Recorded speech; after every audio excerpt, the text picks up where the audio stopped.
Once again, when the cat's away, the mice will play. It is me, Werner Herzog, brother Werner Herzog, here to host the Respawn Aim Fire podcast. Welcome to Respawn Aim Fire, the kick-ass riven gaming podcast from Affable Idiots. I'm one of your hosts, Werner Herzog, brother Werner Herzog, also known as Adam, and we have with us today the Defiler, Chad Michaelinis. I'm Ants in My Eyes Johnson. I have ants in my eyes. I can't see because there are ants in my eyes. And also with us, the red-headed barbarian known as Conan's little brother, Joel Campos. Oh, is that a PSL candle? Yeah, so this is an audio podcast. No one can see you lighting a candle. Oh, yeah. What kind of candle is that, Joel? Can they hear this? I still can't. No, I can't. No. That man has fire. He's crazy. It is a PSL candle in the shape of a coffee mug. Nice. I like it. As Werner Herzog told us before, Cozy is not here. Something about getting run over by a car in Montreal or something. I don't know what's going on. We have to guess. I have received official word from Cozy. I have no idea what actually happened, but when he told us he wasn't going to make it and that he had a story to tell, I said, text me 5 words and we will guess what happened. You guys ready for Cozy's 5 words? Mm-hmm. Yeah, I gotta open my soda right when you say it. Car, helicopter, noise, very scary. Well, I did say a car. Car, was a police chase maybe, and he was, I don't know. It's funny you say that because very scary. When my wife was on her way home from work, she got off the train like a block from my condo, and there were like 4 helicopters in the sky.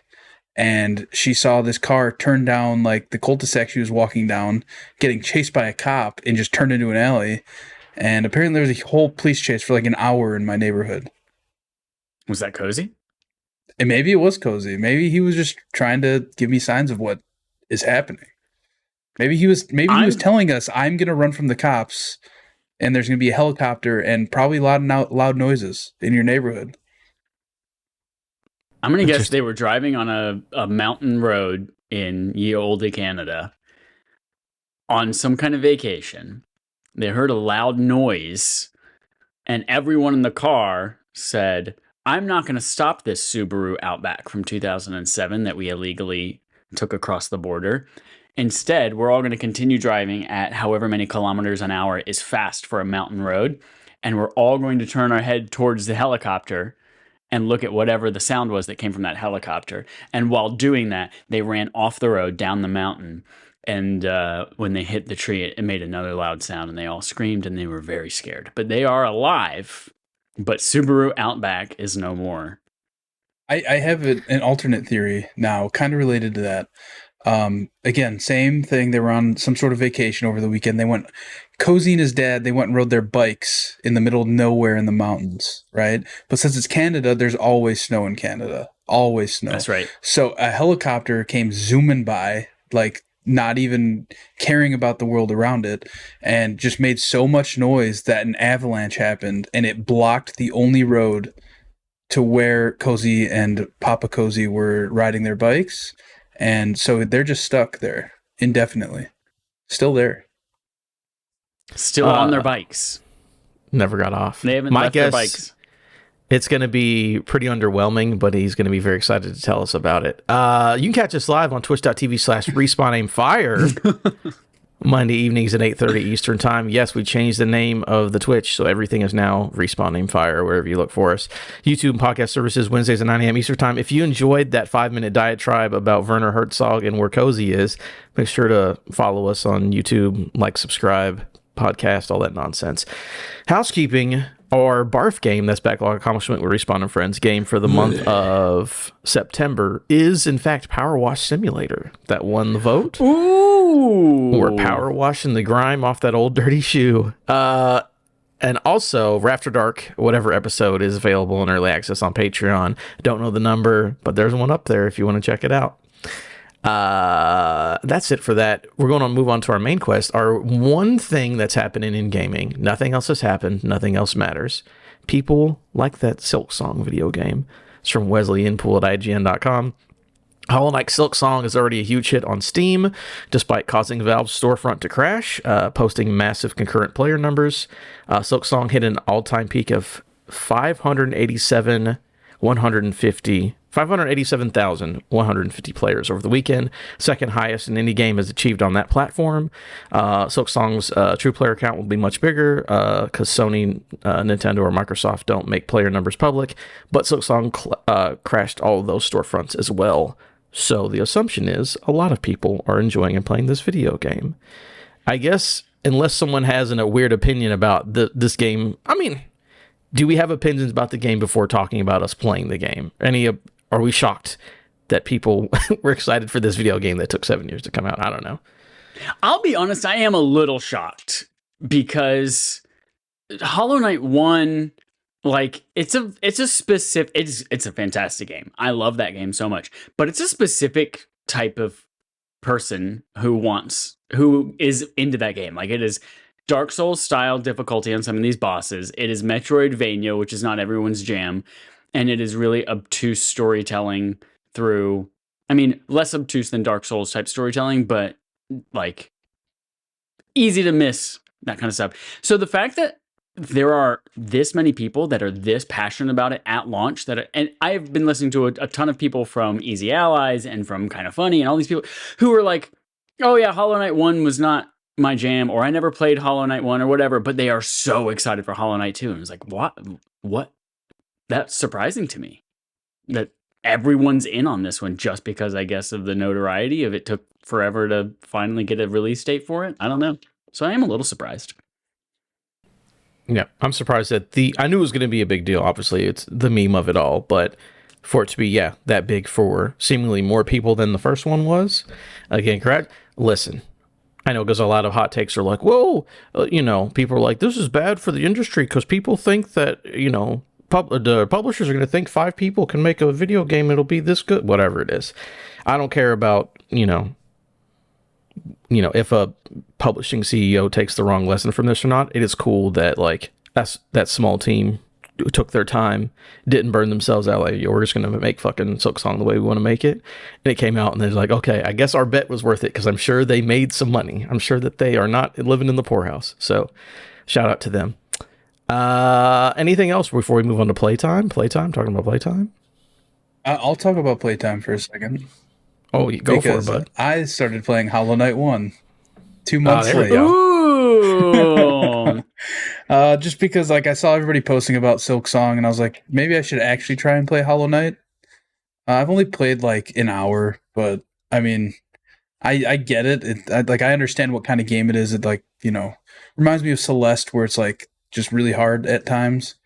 I'm still very early on in the game. I don't even have a fucking map. I was just going around collecting all these little acorn things, killing things, and then I bought a thing that's hey, this thing tells you exactly where you are on the map. And I was like, wait, I have a fucking map, and I have no idea. I don't even know. I don't even know if I have the map or not. So I have no idea. I don't know what's going on. Have you come across a jolly man who's humming a joyful song? Dude, I don't know. He has little pages all over the ground leading up to him. I gotta be honest. I was playing this while I was working, so the audio was pretty low, if not on. Oh yeah. I did find it. I'm not gonna lie. That's something that Cozy even brought up in our Barf review a couple months ago. It's the audio is surprisingly important in that game. Whether it's just giving you clues about where your next objective is, or how to find the map maker, or tells about the boss's next attack. They're all audio cues. So maybe turn it up a little bit. I did find a guy that was just hitting a wall with a pickaxe. And was singing some song about burying his fucking whole family, but happy about it. And I was like, what the hell is going on here? And then that was it. I couldn't interact with him any further. No, I was all right, later, little buddy. I would say this about the first one. I actually feel like Silksong's kind of easier to get into, even though I think the game itself is harder to play. I think maybe it's just because I know how Hollow Knight 1 played. I'm like, oh yeah, obviously look for the singing man so I can get the map or whatever. Which, by the way, the guy in Silksong who sings his song is a banger. But I would say getting into that game, it is weird and obtuse. It's very good. Feel free to look up 10 things to know when you start Hollow Knight thing. Like it'll make it so much. There's no reason to just be lost on a 7-year-old game. Just look the thing up that like this guy's here. Talk to him so you get the maps. Just do that. I'm way ahead of you. Like I already, any game I play, whether it's old or new, I feel no shame and don't feel any guilt looking something up. Like, because I'm the kind of person where if I get frustrated enough, I'll just stop playing the game forever. So I've learned a long time ago that like, if I feel like I'm missing something or just can't solve something, I'll just look it up. Use those rancid eggs if you need them. Yeah, use them eggs, because you never learned them. Hey, fun what the hell to go. Is that? Well, what's a rancid it's later. egg?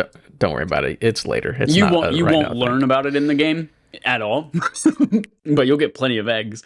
But yeah, if you ever die and you need to like go back and collect your shadow or whatever, there's actually a lady all the way to the right in the town that you just give her a rancid egg and it will summon your shadow there instead. Okay. Yeah, very helpful. But yeah, just moving that to Silksong, I suppose, since we're here.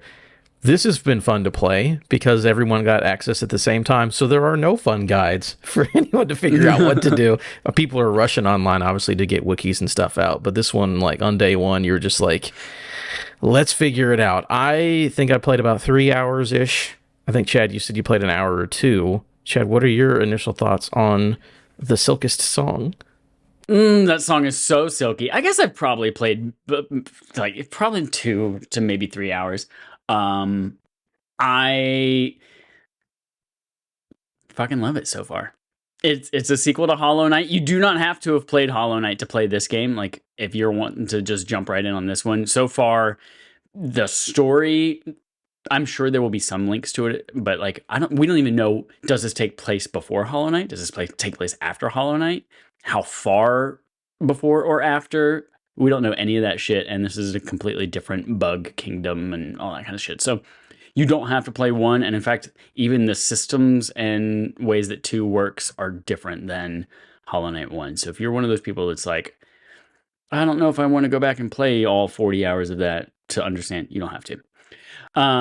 I do like this game a lot. I am still finding myself getting used to her moveset versus the Knight from Hollow Knight, especially when it comes to the down attack, because she has this like diagonal downward strike, whereas he had a just straight down attack that you use for platforming a lot. And that's where I am. I just like beat the first boss at the end of the area with all the like, you have to hit the red shits with the diagonal, which again, this is Joel, this is an obtuse as fuck game. Don't be afraid to look things up.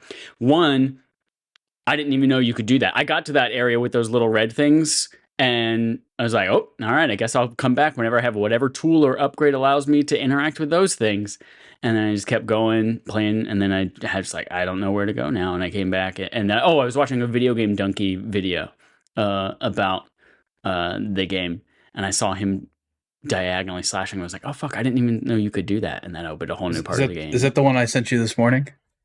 Yeah, I saw it a couple days ago, and I just had it on while I was like cleaning shit, and I was, oh shit, you can do that? I didn't even know. And I was listening to Tim Geddes talking about it on Kind of Funny, and how people in the chat were roasting. He was like, oh my gosh, you beat this boss without a dash?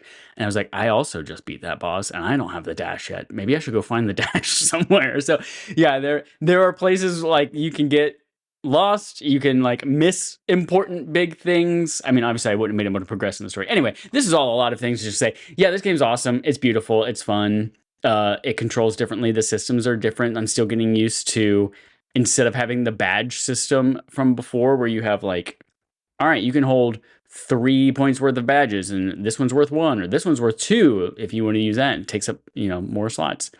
Instead of that, you have this system where you have like a tool slot, and you can equip one of your tools, whether that's a trap, a throwing knife, whatever it might be. And you have like this medallion slot, I guess you could call it. And I have like 2 things that I can choose from.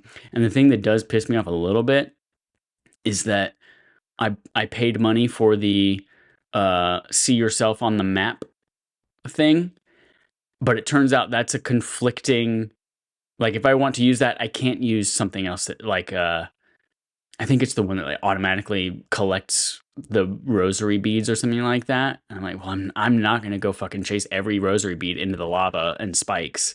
So I'm just never gonna see myself on the map. I'm just gonna get really good at orienteering and figuring out where I am on that map just from the area around me. So Can't you just switch it out though? It's different. Like You can only switch it out while you're on a bench.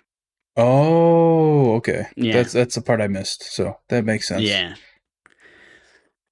Similar to Hollow Knight, where you can only switch out your badges when you're resting at a bench too.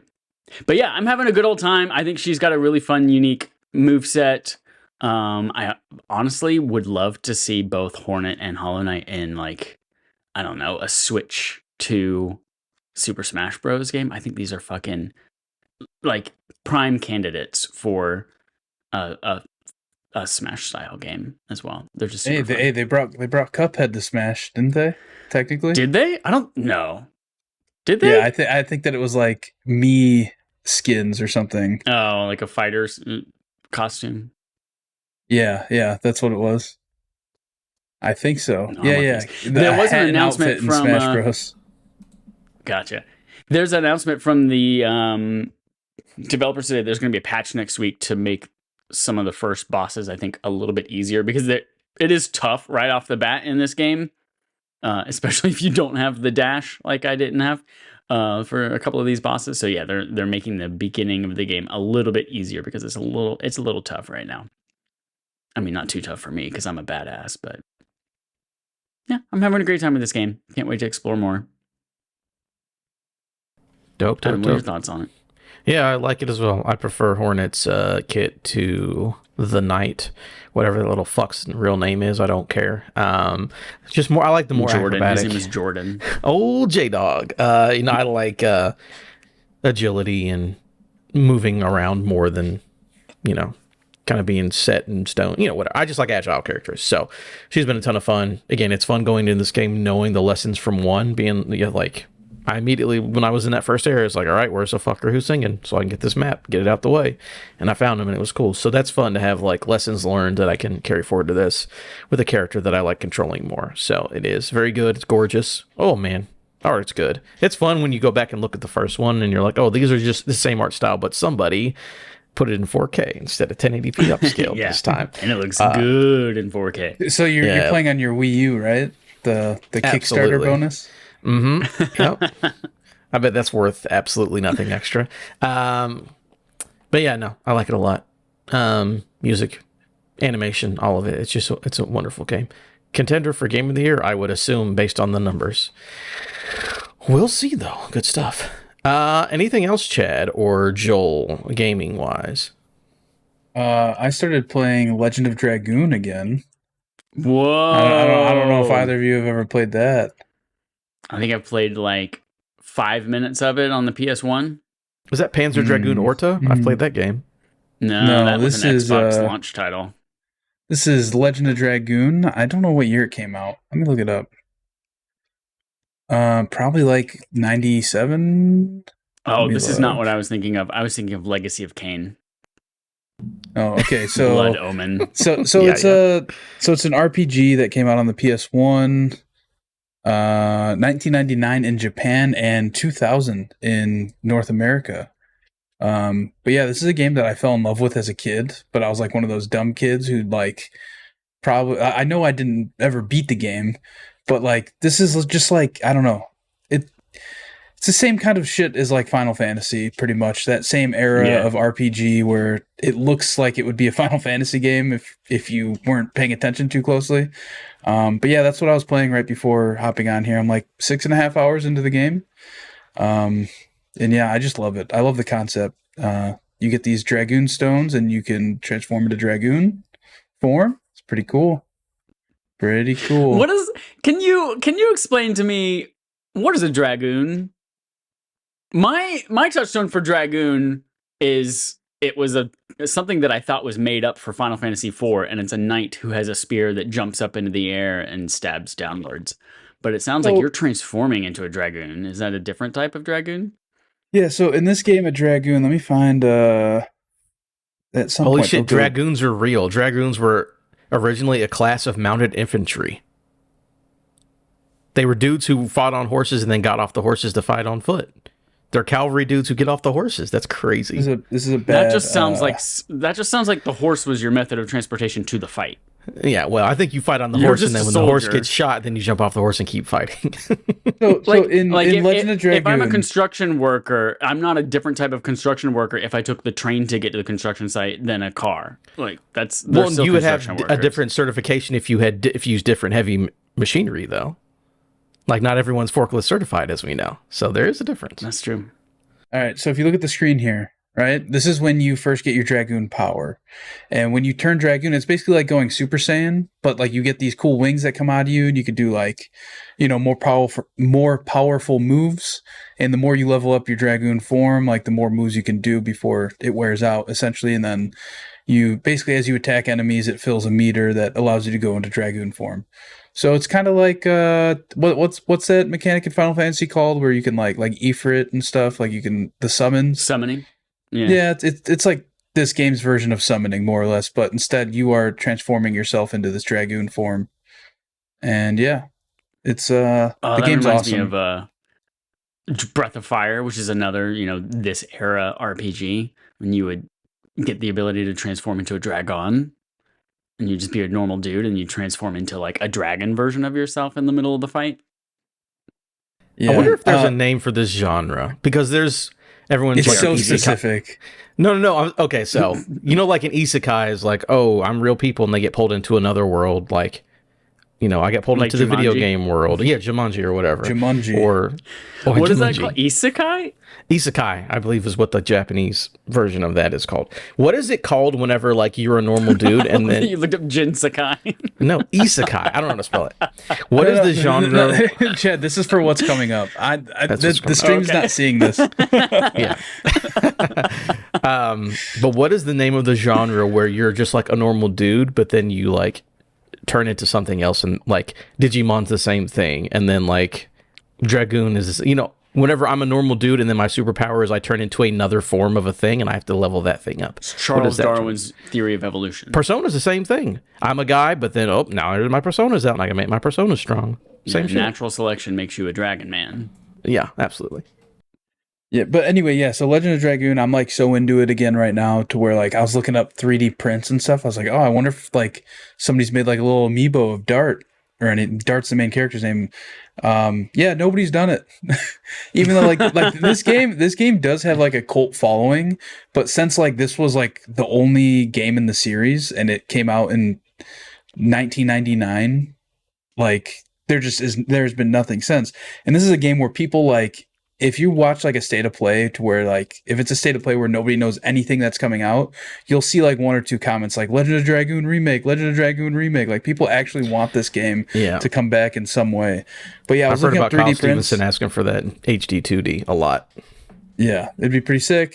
But yeah, like there's no 3D prints online that are free that I found, at least any cool ones. Like somebody made like some chibi little characters from this, but that's not what I want to print. But I did find somebody who just made a Patreon last month, who every month they're uploading like a new game character model. I don't know who the first month they did was, but the second month was Dart from this game. And oh man, I'm so close to just like subscribing for a month just so I can download this model and print it, because it looks like it's a pretty good size too, like, and it's like all separate files too, so you can like color code the that's print. So good. Yeah, like I the just got hands those are separate, Pokemon the arms are Avengers separate. ones, but it's just a multicolored painted file, so you have to like paint it. You can't just take it apart in pieces. Sucks, but yeah, but yeah, I'm in super my into brain, Legend of Legacy of Dragoon Kain again. and Legend of Dragoon are the same game. So much so that I was like, wait a minute, did Amy Hennig do both of these? And then no, it turns out she did not. But that's why I just looked up. She just did Legacy of Kain. Yeah. Chad, just for you, in our Video Ninja chat, I put in the Wikipedia page for Isekai, so you can read that while Joel tells us about the next game. About Jinsekai? Oh. No, Isekai. So fun fact, Legend of Dragoon is a Sony developer and published game, and Shuhei Yoshida is a producer on it, which is interesting. I did not know that. That man has been around a long, long time. Anyway, the next game I'm going to talk about is, on Friday morning, the Ghost of Yotei controllers went up for order. I texted Chad, make sure he was Yeah. awake, because I know Thank you. Chad Got is both of them. collecting pretty much every PlayStation controller except for any ones related to LeBron James. That's right. LeBron That's- James. Oh no, was it LeBron? Yeah, it was LeBron controller. Yeah, it was LeBron and James. Fortnite. Those are the two that I refused to get. Yeah. So I had to make sure Chad was up and Adam so that he could pre-order that. But then it had me thinking, like, man, I never platinumed Ghost of Tsushima. So I booted it that night and I fucking platinumed the shit out of it. Like, I played a few hours that night and then played some more Saturday morning, got the platinum, went and played D&D all day, came home, immediately started the Iki Island DLC because I never played it. And between Saturday night and Sunday, I did everything there is to do in the Iki Island DLC. So I now officially have all the trophies in the game outside of New Game Plus and the Legends mode. So yeah. Damn. Do you have to do Legends mode to get the platinum? No, because Legends came out after the base game came out. Same with New Game Plus and Iki Island. So you already got the platinum then? Yeah, I got the platinum Saturday morning. Do more. Yeah. Gotcha. So when I went into playing this, I was like, all right, I'm just going to get the platinum. And then I got the platinum and I was like, I kind of want to keep playing. And then I was like, oh yeah, the Iki Island DLC. And I looked up, I just wanted to make sure it wasn't like, a 20-hour investment to do the Iki Island DLC. But I still spent a solid 10 hours probably doing everything there is to do in that DLC. But man, this game is awesome. And I'm just so excited for Ghost of Yotei now, having played more of Ghost of Tsushima. And I want to play the Legends mode again. The issue is like, who the fuck am I going to play that game with? You know what I mean? Dallas and Brent will play with you. They will do anything. They will sacrifice one of their kids to the gods to play this game with you. The issue is like, if I play Legends mode, I want to like binge play it for like 2 weeks, maybe get like all the trophies if I can, if it's reasonable. I don't know. You're not going to do that. No, that's what I'm saying. It's like, I want to binge play it for 2 weeks. I want to like do the raid, like finish the raid in it.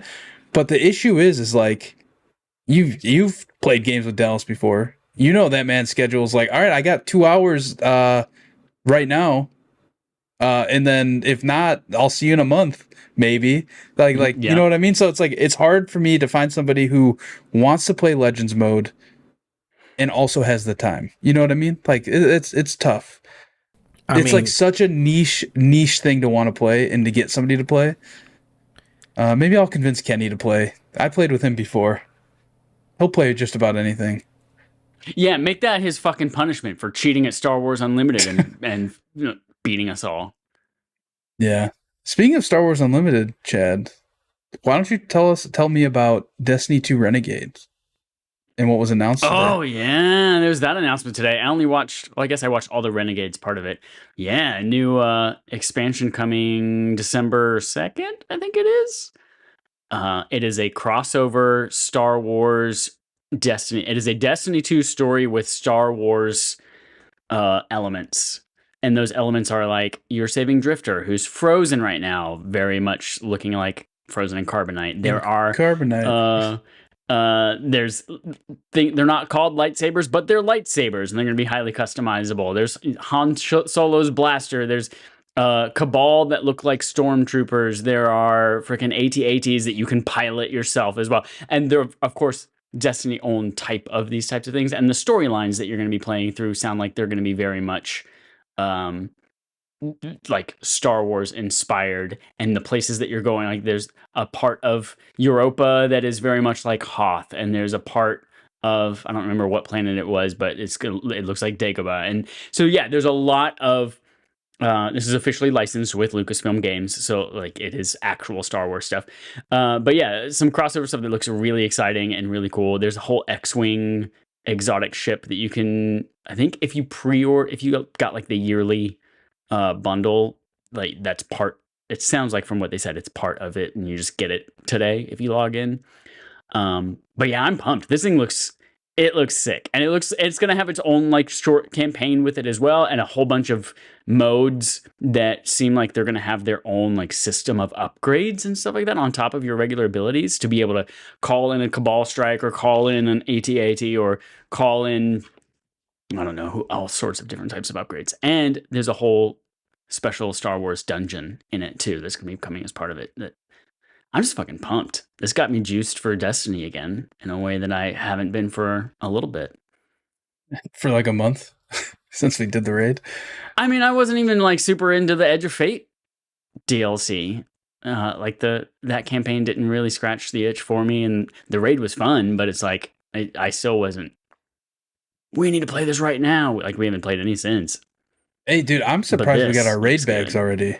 Those raid bags, like they must have commissioned that company to make this raid bag and the last raid bag at the same time, because the last raid bag didn't get sent to us for like 6 months after we beat it. This one came like weeks after we beat it, which is crazy. But yeah, shout out to. It's gonna be like 8 months from now, though. Oh, I didn't order that, so that's not my problem. But yeah, shout out to Kenny, who just got back into Destiny and loves Star Wars. That's what kind of made me think of it to talk about it. But yeah, that's everything I've been playing. I'm gonna assume you said some things. I couldn't hear you. Your robot-y as hell, but he did for me too. That's fine. I think you got this. Yeah. I'm gonna assume you passed the ball over to me to talk about my playtime. Yeah. Anything left for you, Chip? Yeah. So Hizzy on my list is Hollow Knight Silksong. Peasy is continuing Pokemon Emerald. I'm trying to beat this thing before Pizza comes out, which is Pokemon Zeta A, and so I'm playing through. I've got 7 badges now. I am still like flabbergasted at how many times I have to look up a walkthrough for this game for children. Like there are so many times when I'm like, what the fuck am I supposed to do right now? And I go and call everyone on my stupid phone item, and it's like, oh, I'm a trainer that you ran into a Route 2, and I just like tripped and stubbed my toe. I was like, that's not what I wanted to know. And I called the professor, and the professor's like, you've seen 40 Pokemon. I was like, I know. Where do I fucking go right now? And you have to go look up a guide and shit like that. But my team's doing real good, y'all. I got myself one of those Agrons, Cozy's favorite, like big old defense samurai lizard guys. Oh, that guy's strong as shit. And it's been a few months since I started this and kind of told everyone my philosophy. I'm going through these, trying not to choose the standard, like, I'm not choosing Gyarados. I'm not choosing, the big Pokemon that's gonna that I know is gonna wipe the floor with everyone. So I got that Breloom, that stupid fighting grass mushroom dinosaur guy who is also really strong. I would have never guessed. You're playing this on your Analog Pocket, right? Yeah, I bought the cart. Was this one? This might have been one of the ones that I bought with you at C2E2. Yeah. This is the one when I negotiated and you were very uncomfortable. Yeah, and I was just like, just pay the man. I swear, when I was negotiating, Chad was getting further away from me. Like the longer I was talking, back step by step. I'm enjoying this game. I have seen Groudon. I am on my way to see. I just got Dive, which is like HM. That's the other thing. I cannot wait to play another Pokemon game where these HMs are not permanent moves that you have to have someone around. Because now I talked about having Nincada as like my bullshit 6th Pokemon in my party just because it can learn Cut and something else, and I just carry it around. But now I have to know Cut and Surf and Rock Smash and Fly.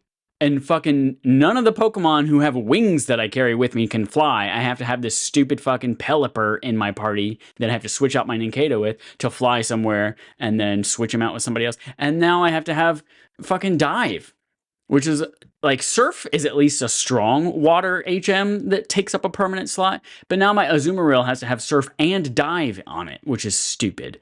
So yeah, I can't wait to play a game that you don't have to do that. I've never played... what is it? Emerald, Ruby, and Sapphire? I never played them. Yeah. Is that another Pokemon, I assume, where only the Pokemon that's fighting gets XP? They have the experience share item in this one, so you can still do like the swap, and then also the experience share will just split the experience with whoever's holding that. And what I learned from Snowbike Mike, who's apparently also doing he's doing 12 the different Nuzlocke runs of this game and dying every time. You can put the experience share on your first Pokemon, put them out, immediately swap them, and then they get 3/4 of the experience. rather than just half. So yeah, you can do that too. Cool. But yeah, eventually later in the series, you're like, maybe it started with Sun and Moon, somewhere in there, you like Pokemon just, you can fly. You say, I want to use fly now, and a random fucking Pidgey flies down from the sky and takes you where you want to go. And you don't have to waste that on another Pokemon in your thing. So can't wait for that. I got another question for you. Yeah. How do you plan to play the DS games? Are you just going to emulate them, or are you going to try and get a 3DS or something to play? So I already played Black and White on my iPad, Yeah. allegedly. I have Ultra Sun. I bought that cartridge somewhere. I don't know where it is in the move, but it's somewhere around here. So I have Ultra Sun. That's the 3DS game. The only one I don't have, I guess, is and I played a little bit of Black 2, White 2 on my iPad, and I was like, I don't need to play this. It feels like the same exact shit over again. So what's next? Oh, X and Y. I think that's the only other DS one that I haven't played. Yeah. So I don't know. When we get there, I think I want to try and get all of the cartridges anyway. So like I still have my 3DS, so I might just boot that up and play on that. Yeah. Cool. I do love the 3DS feature. Like, I know it wasn't for everybody, like the 3D aspect. And I know Pokemon, I think, so I know for sure X and Y. I think Sun and Moon as well. They don't really use the 3D feature all that much. I think it's mainly in battles when it uses it, but still I think pretty Cozy cool. said X and Y is the only one that actually does use the 3D feature, and then the other ones they just stopped using it. Yeah. I don't know. That DS line of things is like where I no longer. That's where I dropped off. Oh, Diamond and Pearl. I played Brilliant Diamond and Shining Pearl on Switch. That's the same thing. Yeah. But yeah, I'll have to get one of those too. Yeah, my last game here is Swozy. It is Sword of the Sea, which is that new game from Giant Squid, who was founded by people who made Journey, and they also made the game Abzu and The Pathless. And this game is another fucking beautiful fucking, it's not a cozy game necessarily, but it is just like a game that you want to go listen to some beautiful music while you soar and skate through these beautiful environments and just like transform a desert slowly into like a gorgeous water world, I guess. Not water world in like the movie Water World where they drink their own pee, but just like a world filled with water that you skate on. It's super fucking. It's just dope. It's just one of those. Wait, like, hold on. This game's only like 3 hours long. Yeah, all their games are super short. That's dope. I'll play this for sure. Yeah, I love a short game. Love it. Yeah, I just got to the end of the world they're on right now, where it's like transforming everything with jellyfish into water. Like I just got to the end of that one. But yeah, so it's another the traversal is really super fluid. It feels good to skate along on that. You're skating on the Sword of the Sea as you go through. You're finding little like stone tablets that fill you in a little bit on the story and kind of what's going on. And you're some champion that has been awoken, and there's been this fight between the sea and like the orca whales and like the animals that are all fighting for the sea and life and shit like that. And then there's like the fire people, and they turn everything to desert. And then those gods fought each other, and then there's just like this desolation. And now you're boom, woken up, you got a sword, you're skateboarding on it everywhere, zooming around. It feels really good with the DualSense. The haptics on the DualSense are really, you can feel all of the different textures of if you're skating over sand versus like the rockier sand versus water versus, carpet and that kind of stuff. It feels really cool. And they use the speaker on the DualSense just like kind of Astrobot did in a very, like, it's part of the immersion of the game is using that. So I'm really enjoying that aspect of it too. I think it's like $20, maybe $15 or something like that. It's $30, but it's on PlayStation Extra, so that like, oh nice, pretend we're Game Pass tier. That's what it is. I'm subbed right now. That's what I ended up doing. It was basically the same price for me to sub to Extra for the next 9 months or buy the game full price. And so I was like, all right, I guess I'll be a PlayStation Extra until next June. So Yeah, I'm liking this game a lot. I was listening to the besties, the McElroy brothers. We're talking about this, I don't know, this week's or last week's show. They're like, I love how like this great warrior grabs his sword and immediately just fucking jumps on it like it's a hoverboard. Yeah, It's like, right? I'm not fighting anything. The swords are used for riding around. So I just thought that was really funny. But yeah, I like those. That studio, Abzu's pretty cool, especially good they're being so short. Those games are just long enough for like, this is pretty cool, but like, it's over now. Perfect. Nailed it. Perfect. So very cool. So yeah, for me, besides Hollow Knight, I wish Joel was here because he played it as well, and I want to talk to him about it. Hey, Joel, can you hear me? Oh yeah, sorry, Bud, I started playing this video game, talking about, Destiny and Star Wars. Your boy started playing Star Wars Outlaws for the first time ever. And let me tell you, Switch 2? I'm not... No, not on Switch 2. I was about to make sure, not the Switch 2 version. I'm very good on that. But I got a deal on getting another month of Ubisoft Plus, and I was like, for $12, sure, let me get that service again real quick. And I was like, the only other game that I really wanted to play besides Assassin's Creed Shadows was Outlaws. And I've played, 15 hours of that game in the past 2 or 3 days. I kind of fucking dig it. I remember people at launch were like, had little nitpicks about stuff. Because I think the game still got... Well, I think it still got like 7s and 8s. It wasn't like the worst game of all time, but it was like people were definitely had some nitpicks. And all that stuff. Again, if you wait a year to play a game, they get better. Wait, hold on. Go ahead. My biggest nitpick was that, like, if you climbed a ladder and you had like a blaster, it would drop on the ground. Is that still there? Let me tell you what's gone. They fixed it. Jesus. Ladders? And I played the game like months after it came out, and that was still in the game. No, that's what I noticed that because whenever I was playing the game, it's like, oh yeah, don't you drop your guns? No, whenever you can just stow a weapon on your back, and I've had the same blaster on my back for the last 3 hours because I haven't used it. You can just put it on your back and then keep exploring. So I'm like, okay, they must have seen the complaints and fixed the complaints because I'm like, oh great, it's here. I'm not dropping shit on ladders every time I go up and down it. So I'm having a blast. It kind of reminds me of, obviously the idea is that you're a scoundrel, you're doing underworld stuff, hanging out around, trying to do heist and shit. And it sort of reminds me of like a mix between like an open world, whatever sort of games, but also kind of Tomb Raider because there's a lot of like, oh, we're going to go do this. You got to go get this thing out of this old ship so we can get on the, whatever, MacGuffin.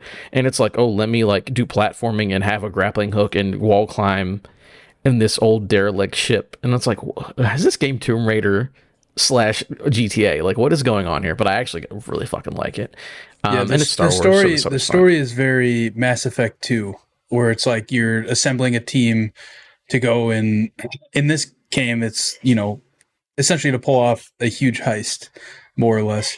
But yeah, I like this game a lot. I thought that the story was awesome, and I just love Star Wars, and like they just did such a good job with the cutscenes like you're seeing right now. Like it's just a very beautiful game in the cutscenes. Obviously in the actual game there's stuff here and there you can nitpick, right? Like a huge open world, you're going to see some stuff that's not as detailed as it was in a cutscene, but yeah. Also, people hated on this chick's face, the main character's face, when the game came out. You were one of those people. Yeah, it was weird. I think I figured it out. I think it's because, so I've seen the actress and the character model looks like the actress, except for some reason, they put this 80s mullet on this woman. And I think it's the weird big fucking mullet that makes her face look weird. Because I'm like, you're right. When I play the game, I'm like, her face does look weird. And I'm like, why is it? And I think it's the hair. I think it's the big ass fucking mullet. I don't know. But no, game's fun. I like doing a stealth game. You can do action. There's not like automatic fail. I think they've patched this game so much that I've enjoyed it a lot. And yeah, Star Wars is fun. So good use of my $15. And Nyx, by the way, your little axolotl dog you got, best fucking character of all time. Yeah, he's awesome. Fucking love that dude. So yeah, Star Wars Outlaw. Check it out if you got $15 and want to get Ubisoft Plus. That's it for me though. All those video games. We're gonna move on to. Can I come up? I've got a special breaking announcement that I've discovered. I cannot find anything that explicitly says this happened, but I have puzzle pieces that lead me to believe that Power Rangers Rita's Rewind now has online multiplayer capabilities. Okay, Chad, here's the thing. I booted it the other day. Yeah? Because I thought, so I didn't see anything. I don't know, was there like a post that you just saw? So I was Googling it, trying to figure out what was going on. And there are two posts. One, there's the post that says we're releasing a physical version of this game on Switch and PS5. And we will be bundling the update with that physical version that includes the online multiplayer. I never found anything about the release of that update. But there was an in-person physical edition event held in Burbank, California on May 30th.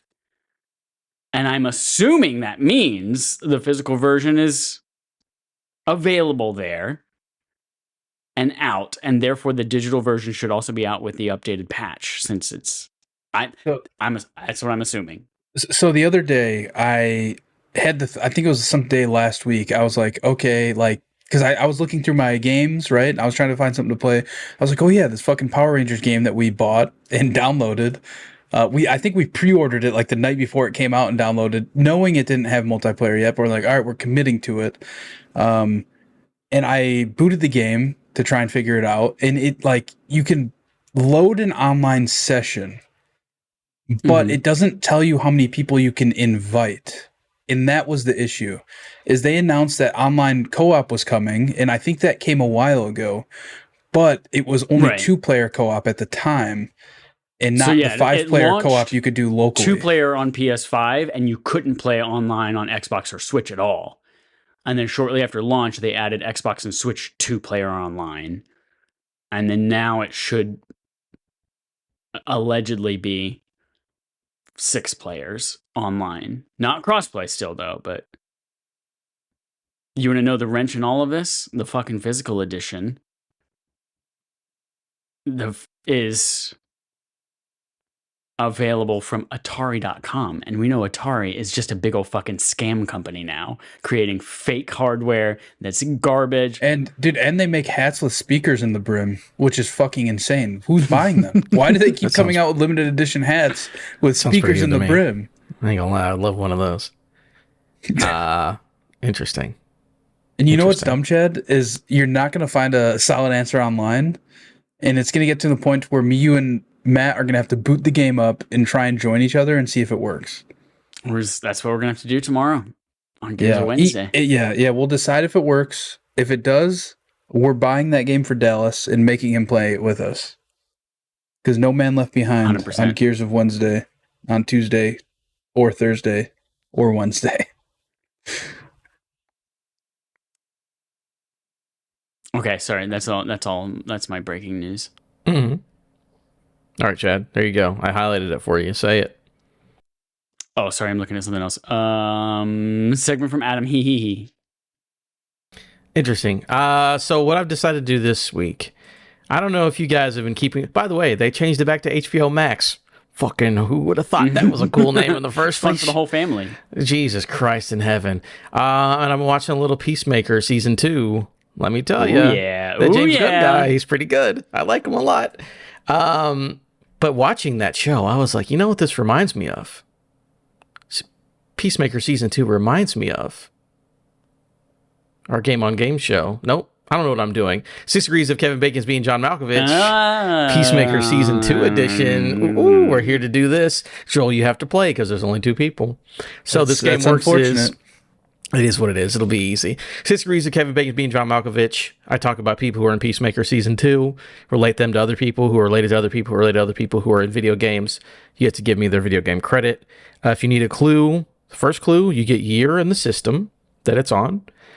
Clue 2 is the genre of the video game, and clue 3 is the dev and the publisher. And you have 2 guesses per each of those clues, and you get more points if you guess it sooner. So, Peacemaker Season 2, 6 Degrees of Kevin Bacon being John Malkovich. I need to find one of these of Werner Herzog. Anyways, John Cena is Peacemaker, a vigilante who believes in achieving peace at any cost. Cena has gone from wrestler to actor quite well, with one of his first breakout roles starring in Judd Apatow's Trainwreck. I've never seen it, but I see Bill Hader's on the poster. Bill Hader has a laundry list of film and TV credits, and I want to focus on his pivotal role as Dare Inflatable Hitler in Aqua Teen Hunger Force. That's what he's credited as. Dana Snyder voices Master Shake in that show, which if you know Master Shake's voice, you know Dana Snyder. Give me one of Dana Snyder's 2 more popular gaming credits. So Dana Snyder has like 6 credits. 2 of them are games you've heard of. The other ones you've never heard of before at all. So the guy, voice of Master Shake, 2 gaming credits. Just give me guesses and I'll start giving you clues. What would Master Shake be in a video game? He would be in an Adult Swim video game. No. I mean, that's not the title of the video game, but no. Yeah, I know. I'm just thinking of like some Adult Swim game that got published. There's an Aqua Teen game that I'm like, I think I cut out. I think it was an Aqua Teen game. Can you remind me who's the actor? I was Dana Snyder, who is the voice of Master Shake. Okay. I don't even know who that is. Who in that Aqua Teen is. Hunger Force. It's the voice of Master Shake in Aqua Teen Hunger Force. If I've never seen it. It's a very popular show. I only saw like 3 minutes of it when whatever show I was watching ended, and that came on, and then I switched to something else. Can I look up what they look like? Yeah, can I look up this guy? You can look at what Master Shake looks like. Yeah, go for it. No, Dana Schneider. I mean, I guess it's not going to help you. How do you spell Dana Schneider? D-A-N-A. Schneider. Okay, so it's a white dude with glasses. Yep. I mean, he's a voice actor. Yeah, but like it might help narrow it down. I'm not going to say like fucking Big Smoke from San Andreas. Well, you never know, And any guesses? We're trying to figure out what game he was in? Yes, he has 2 gaming credits that are popular video games. I need one of the 2. Grand Theft Auto 5. No, not a Grand Theft Auto game. The Cartoon Network fighter game. No, not a cartoon. What was it? I know you're talking. It's like Battle Network, I think. Yeah, I know you're talking. No, man, I don't know. Whatever. Not the Cartoon Network game.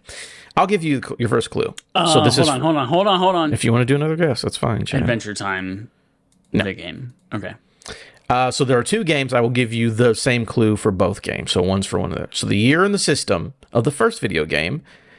The first video game came out in 2012 for the PS3, the Wii, the 360, the Vita, and the Wii U. And the other game came out in 2025 for Switch, PlayStation 5, PC, and Xbox. So 2025 for everything, and then 2012 for everything, basically, are the years and the systems for the 2 things he did. 2025, so a new game on everything, or 2012 on everything. A Danny Phantom video game. No. Fuck. Nickelodeon All-Stars Brawl. No. I will tell you now, it is not a Nickelodeon license or anything at all. Okay. If that helps. One more guess each.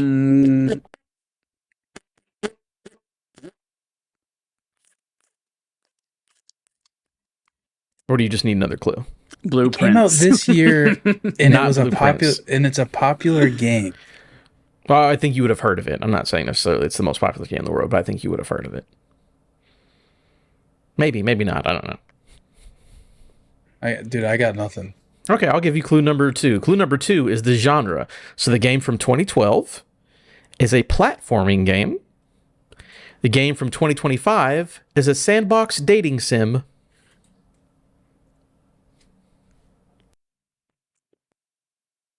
Boyfriend Dungeon date. Well, shit. No, it's not Boyfriend Dungeon. Okay. I don't think that game even has a subtitle, but it's not Boyfriend Dungeon. A platforming game from 2012 and a dating sim from 2025.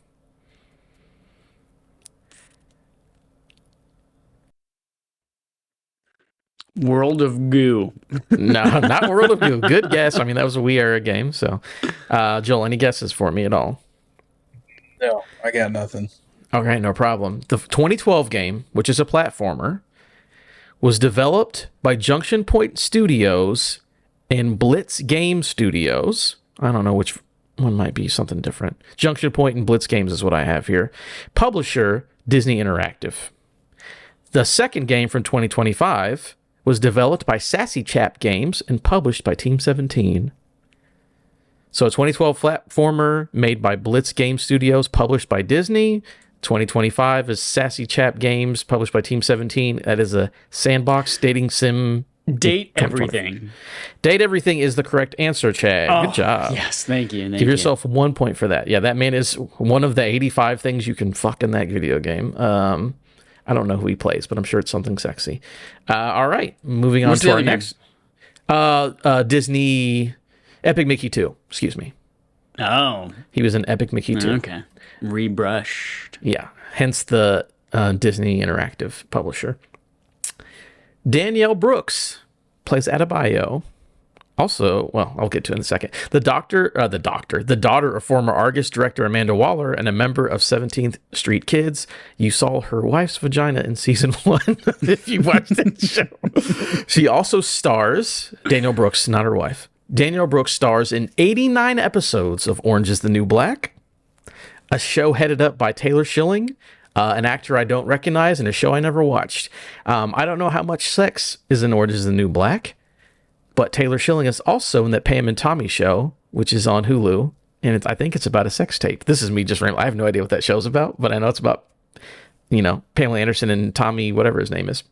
An actor named Adam Ray plays Jay Leno in that TV show. Give me one of his 2 gaming credits. So the guy who plays Jay Leno, a guy who obviously looks a little in the like Pam Jay and Tommy Leno miniseries. Wait, Adam featuring Ray? the girl from Adam Ray. Is that the comedian who does the Dr. Phil impression? I think he's a comedian. Yeah, I would assume. I mean, he's one of Seth Rogen's friends. He's got to be the same guy. He has 2 gaming everything. credits. He is not in Date Everything. Sorry, what was the clue? Just like, there's no clue yet? It's just what gaming credit Adam Ray, Okay. he has 2 gaming credits. Give me one of them. He's friend of Seth Rogen, probably. He was in that Pam and Tommy show. Final Grand Theft Auto Fantasy 5. 16. No to both of those. Joel, you got one more guess if you want to give me one. Call of Duty. Nope. No Call of Duties. Okay, so Adam Ray. The first clue is year and system. The first game came out in 2013. What system Epic did that Mickey come out 2. on? I don't know. It came out for PS3, PC, and 360. So PS3, PC, 360 game from 2013. Yeah, not a Wii game. And his second gaming credit is a game from 2013 that came out on everything. So both games in 2013. Yes, they are both in 2013. Yeah, 2013 games. One of them came out on every console except Nintendo, and the other one came out on just PlayStation and Xbox. Crisis 3. No.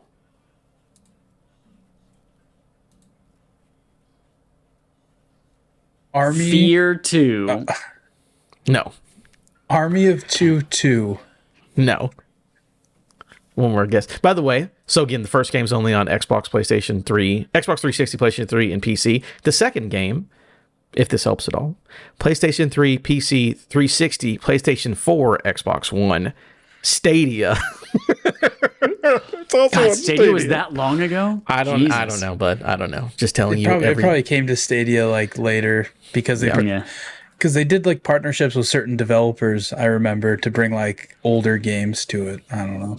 Second clue or second guess, Joel? Let me guess. Tom Clancy's Ghost Recon. It doesn't matter. It's not a Tom Clancy game. Fuck. Our Man, next you clue. raised your eyebrows, and in my head, I was like, fuck, if I get this wrong, Chad's going to steal it. No, you're good. The first game from 2013 that Dana Gray or Adam Gray is, whatever that man's name is, Adam Ray. is a first-person shooter. The first game's a first-person shooter. The second game, the one that came to Stadia, is an action-adventure game. Battlefield 3. No.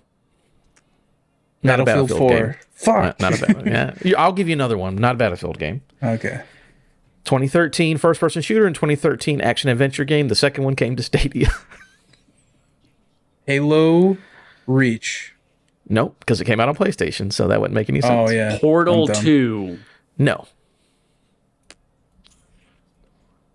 Give me one more, Chad.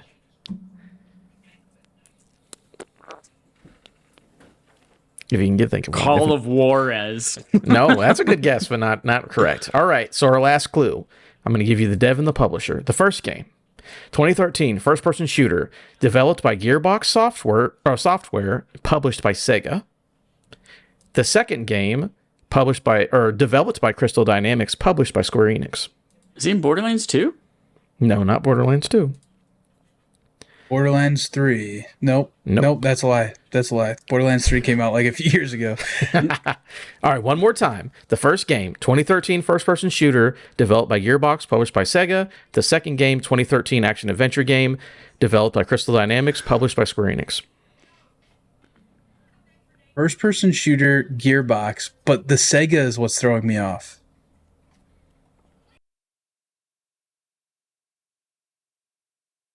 Any Tomb guesses? Raider. Tomb Raider is the correct answer, Chad. That man apparently is a background voice in Tomb Raider. That's why it's on PlayStation 3 and 4 and Stadia, because they remastered it with hair physics and put it everywhere. The other game was Alien Colonial Marines. That was the Gearbox game that he was in. Oh. Notoriously one of the worst video games ever made. I would not have guessed that. All right. Our last clue. Chad has 2 points total. Joel, you could still win. It's going to be tough, but you can do it.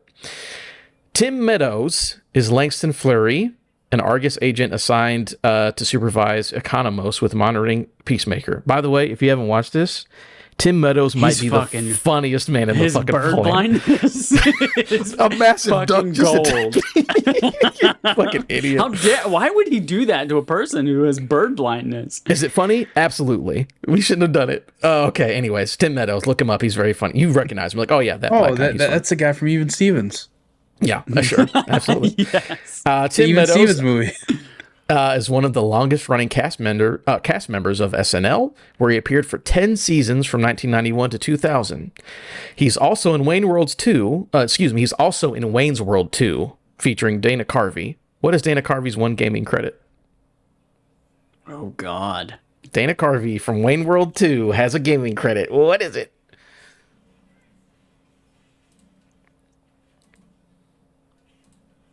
I have bird blindness. This is stupid shit for my life. All right, guys. Dana Carvey. He's the guy who's not Mike Myers in that movie, in case you don't know. He's the other guy. I've never seen Wayne's World 1 or 2. I haven't either. So He's also the master of disguise. Oh, yep. He's in that great movie. A ton of SNL skits that you might have seen. Give me a guess. Home Dana Alone Carvey. on NES. Grand Theft Auto 4. Not Grand Theft Auto, not Home Alone on NES. Yeah, he does the grunting noise. Street Fighter 2. No, not a Street Fighter game. Okay. Joel, Call of Duty. not a Call of Duty. The year the game came out was 1996. Fuck. And I was close with that NES Home Alone. Let me double check on the systems it came out on. It came out for PC in 1996. That is Dana Carvey's one credit. PC game in 1996. Seventh Guest. No, not Seventh Guest, whatever that is. Okay. They just they did a remaster of that game in VR. Okay. Oh, very cool. Joel, a PC game from 1996. I couldn't. Titanic. I don't know. Is he in like Age of Empires 3 or 2? Not an Age of Empires game. Titanic was not out yet, Chad, so no, I don't think he was in that. Oh, you're right. I mean, it wasn't based off the movie. It was a Titanic, like Just on the real life events. Yeah. Yeah, like we have Titanic at home kind of thing. Oh, boy. You guys ready for the next clue? Yes. Okay. The genre of video game would be... I have to scroll because it's crazy. Would be quiz game. Quiz game. Who Wants to Be a Millionaire, even though it didn't exist yet? No, not Who Wants to Be a Millionaire. PC 1996. It is a quiz game. I Who did Wants have to Be that a Fifth PC Who Wants to Grader? Be a Millionaire game. You said smarter than a fifth grader? Not smarter than a fifth grader. Who wants to be a fifth grader? Who wants to be a fifth grader? Nobody. And it was before. Are You Smarter Than a Wheel Fifth of Grader? Fortune. Not Wheel of Fortune. You just got to think of quiz games. It was based off of something else, right? It wasn't. Yeah, Chad, is that two guesses for you or no? that's just one for me. Okay, give me one more. Jeopardy. Nope, not Jeopardy. No. So here's a little bit of the issue. So there's not an actual Wikipedia page for the specific game I'm looking for, but there is for the franchise overall. So what I'm going to do is I'm going to give you clues that are going to make it probably very obvious, but I still need to know the exact name of the actual video game Dana Carvey was in. Okay. So let me say these, and then we can figure it out from there. I'm going to start with publisher, just because this is crazy. Sierra On Live, THQ, Berkeley Systems, Majesco Entertainment, Topware Interactive, Warner Brothers Games, Telltale Publishing, Jackbox Games. Developers, Jackbox Games, Iron Galaxy, Webfoot. You don't know Jack. Yeah, I was going to say you don't know Jack. Now, what I said before, yeah, obviously it's Jackbox Games. It obviously makes it sure. But I need to know the exact title. So from here on out, I need to know exact titles. What is the exact title of the guess you're giving me, Chad? You don't know Jack is the exact Incorrect. title I'm giving you. Okay. You don't know Jack with Dana Carvey and friends. Incorrect. Oh, you had it till you said friend. No, incorrect. Not with Dana Carvey and friends. All right, guys. One more guess apiece. You don't know Jack Box TV games. No, that is not correct. You don't know Dana Carvey. That's not even the name of any of their video games. Dana Carvey's sole video game credit is the 1996 PC game You Don't Know Jack Volume 2, where he plays himself. Volume 2. You guys just said one. You never said Volume 2. So congratulations, Chad. You do win 2-0. And just looking at this You Don't Know Jack or Wikipedia page, like everyone and their mom has put their finger in this, and that is a pretty insane thing to think. That's it. Love that. Thanks for the saying. Everyone and their mom has put their finger in this. We'll roll out we'll end the show with a Game On Game Show. The Game On Game Show, we play a game called Game On, the gaming show on our game show. Game. Boys, it's a very special day today for two individuals. It is their birthday. One of them is their 30th American birthday, and that is the PlayStation. PlayStation 1 launched on September 9th, 1995. One of them is their 26th birthday in America, and that is the Sega Dreamcast. And that is the topic of today's game. It is the Sega Dreamcast's North American, 26th birthday. And so, in celebration, I found 5 interesting little facts that I've turned into trivia. I have only fact-checked like 2 of these, so who knows? All of these were sourced from GameFAQs. And this game is called Dream Big, Burn Bright, Sweet Prince. All right, so 5 questions here. They're multiple choice, except for the last one. So I will give you some choices, and then you both will guess your guess, and then you'll earn points, and you can redeem those points for blowjobs from a stranger on the street. Oh, so we'll start with this question. SegaNet. Don't ask them. Just they'll understand. Yeah, I have you points, just man. hand them the coupon with the points. It says mine now. First question. SegaNet was Sega's attempt at an online service, being both an internet service provider and a way to play online with other Dreamcast gamers. To promote the service, Sega sponsored the tour of which musical artist, letting you play against members of the band in Ultimate Fighting Championship on a Jumbotron at their concerts? Was that Boys. band Limp Bizkit, Kid Rock, No Doubt, or Sheryl Crow? No Doubt. Yeah, I'm going to guess No Doubt. Just I have no idea. The correct answer is Limp Bizkit. And not only were you able to play against Fred Durst and his bandmates, they gave away signed consoles. There are Limp Bizkit autographed Dreamcasts out there in the wild right now that are priceless. I said those were $10 more than the normal Dreamcast. In 2000, what was the Dreamcast awarded the Guinness World Record for? Was it most advanced gaming console, fastest selling gaming console, or most pre-ordered gaming console? I'm gonna go fastest selling gaming console. I'll say most pre-ordered, just to make it different. The correct answer is most advanced gaming console. It has a world record for most advanced Why is gaming Guinness console. doing that? Well, they have no right to go in there and make that kind of record.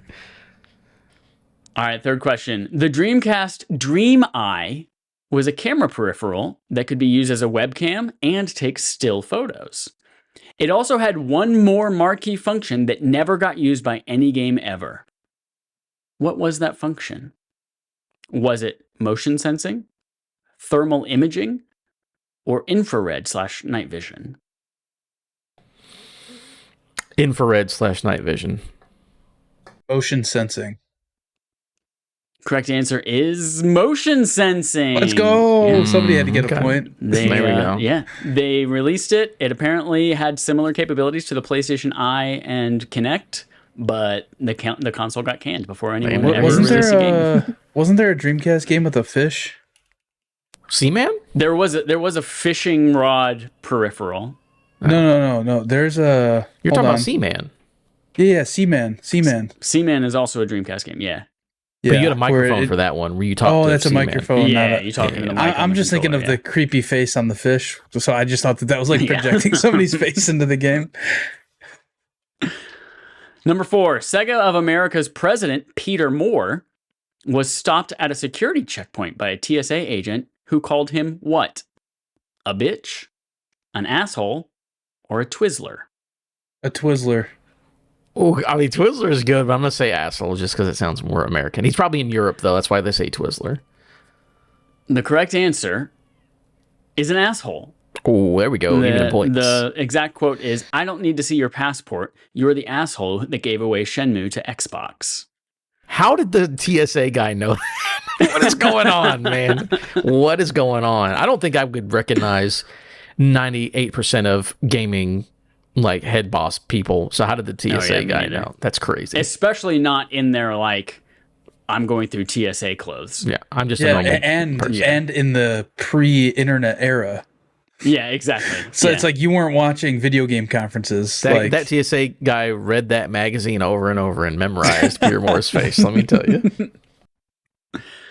Final question. This one is not multiple choice, so you will have to give me all three answers and the territories they map to. So the iconic Dreamcast swirl logo, which signifies the origin of power, is a different color in each territory.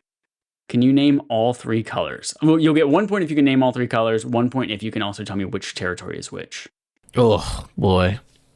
all right, can I? Is it like first come first serve or what? We're both gonna have a guess. Both, so just do yeah, your both guess. do your guess, and then I'll tell you who's right. All right, orange is the United States. I know that. Red is Japan. And yellow is somewhere else in the world. The third territory, I'll Europe. let you know, is Europe. Yeah, pal. Europe. Okay. Yeah. So hold on. I'm not going to go yellow. I'm going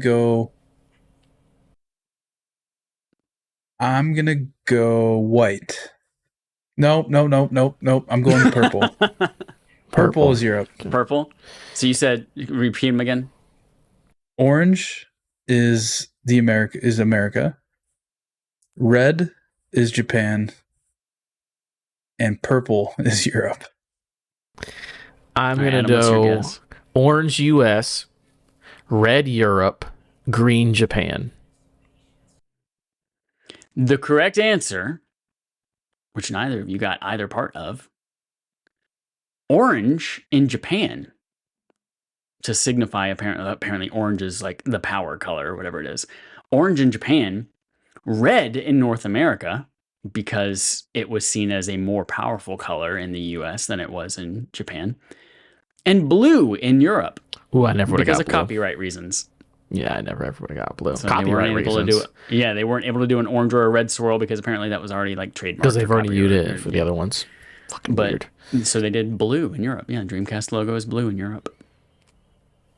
Happy birthday, Sega Dreamcast. Proud of you. 99.99. You know. 99999. Never I forget. remember 99.99. Yeah, I remember that.